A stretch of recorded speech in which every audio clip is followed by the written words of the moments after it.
To lay some numbers on you and to talk about community input and engagement, Dan Levin, President of Civic JC. Dan, you?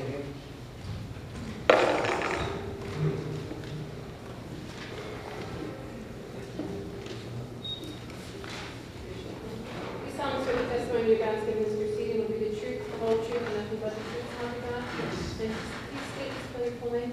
Daniel Levin, Levin, 220 half 3rd Street. Thank you. Good evening, Commissioners. I'm here to review the incredible and sustained effort over more than a decade, 10 to 12 years, at the community, the planning, and governmental level that went into creating what we call and know as the Powerhouse Arts District. Back in 1995, the master plan was amended and to call for creation of the Arts District in the warehouse area, warehouse district. The master plan had already called for this area to be created as a National Historic District. It had been ineligible for quite some time. This was supported by our own Jersey City Economic Development Corporation, Pro Arts, the Jersey City Museum, and the surrounding neighborhood groups. In October of 1996, there was an event, ArtSpace came here and conducted what they called a summit to evaluate how to support the arts in this area. There was a presentation at the EverTrust building with 200 plus people. There's a specific property development workshop presented by a representative of ArtSpace, Deidre Smith. 22 people were part of this, including 6 property owner and developers that were part of development in the warehouse area. Waldo 1 was a process began in 1998 through 1999. It received overwhelming support from the downtown neighbor groups. These are the same people that bought into and invested and brought back the downtown historic districts, the Historic Police Hook Association, Hamilton Park Neighborhood Association, the Horseman's Cove Neighborhood Association, Van West Park Association, Pro Arts, and developers. This was an overlay zoning, as Catherine mentioned. The overlay was supposed to be 100% artist housing, or they could continue with their underlying industrial usages. Around 1998, there was a project that was driven through the city on 110 First Street. This was to be converted to artist work and live space. 130 of the units were pre-sold. Obviously, it was viable. This was supposed to be 60% moderate income, 40% market rate. William Best, who was at the time the executive director of the New Jersey Redevelopment Authority, offered a $3 million bridge loan, not in today's money, that was back then, to get this project going. The city stuttered and sputtered. Many people during that time got priced out of Jersey City, who were hoping to be part of this project and waited. In May 2000, we had a 10-year revision of the city master plan was updated, and in there, Waldo was strengthened with widespread community support. I'm going to ask a question to the planning board, because you probably know the number better than myself, or the professional supporting you. What is the number currently of the certified artists that have come through the plan? Do you know? Have an approximate number?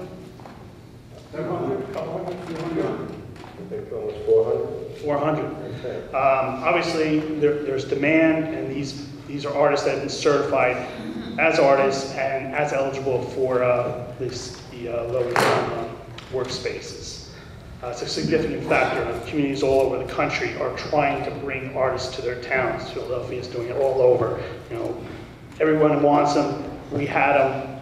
We're telling the artists now we don't want them. In March 2001, Waldo 2 zoning. It was changed to 51% artist housing. There's no overlay, again, as Catherine mentioned.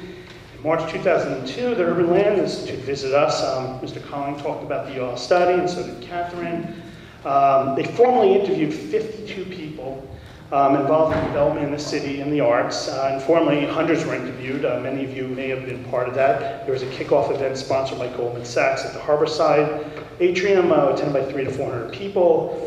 Goldman Sachs sponsored a dinner. As far as the individuals that were formally interviewed, among them, there's going to be many names, and these are people that were part of the creation of the study that ultimately resulted in our pad. I think you're going to recognize some of these names. David Cordish is now the designated developer. Slow down. You need to slow down, and if you're going to give a bunch of names, you need to give me a copy of that. Spell it. Fine. Slow down. David Cordish, designated developer of the Powerhouse. Cordish, C-O-R-D-I-S-H. David Barry, B-A-R-R-Y, principal of the Applied Companies. Michael Ryan, current chairman of the planning board. Joseph Panapinto, P-A-N-E-P-I-N-T-O, significant developer in the city. Eric Silverman, S-I-L-V-E-R-M-E-N, Exeter Properties. And also Ed Collins, the gentleman who made the part of the presentation for Toll Brothers, was part of, formerly interviewed during the creation of the PAD and the ULI study. In March of 2002, the final report was presented here in these chambers, the ULI report, weekday, not an evening, and packed. And there's a video available that can be presented to this board if there's an opportunity or if this goes beyond today. June through October 2004, the Historic District of the Warehouse District, slow down. Historic designation of the Warehouse District and adoption of the Powerhouse Arts District Redevelopment Plan ended up being a total of 8 unanimous council votes. There's a couple of redos in there. 8 times our city council approved the historic district of this land and the Powerhouse Arts District Redevelopment Plan. This, of course, was documented on video. Councilman Lipsky was part of all of these unanimous votes. Okay, throughout the records and throughout this process, this is obviously on record of the planning department, our city clerk, letters from all numerous groups in support of this throughout the time. What I want to leave you personally was what really moved me and left me after 10 years of being involved in this process. The ULI study summarized at the end, it talks about leadership from the top, leadership from the city. As Ms. Crowley described, it's been frustrating to the public because we perceive we haven't received that leadership. There was one shining spot where one of our fellow citizens actually stood up and supported this and did the right thing and followed the law. During the demo application by the owner of 111 First Street, he went before the Historic Commission with his attorney representing him. His attorney was very aggressive. That's his job.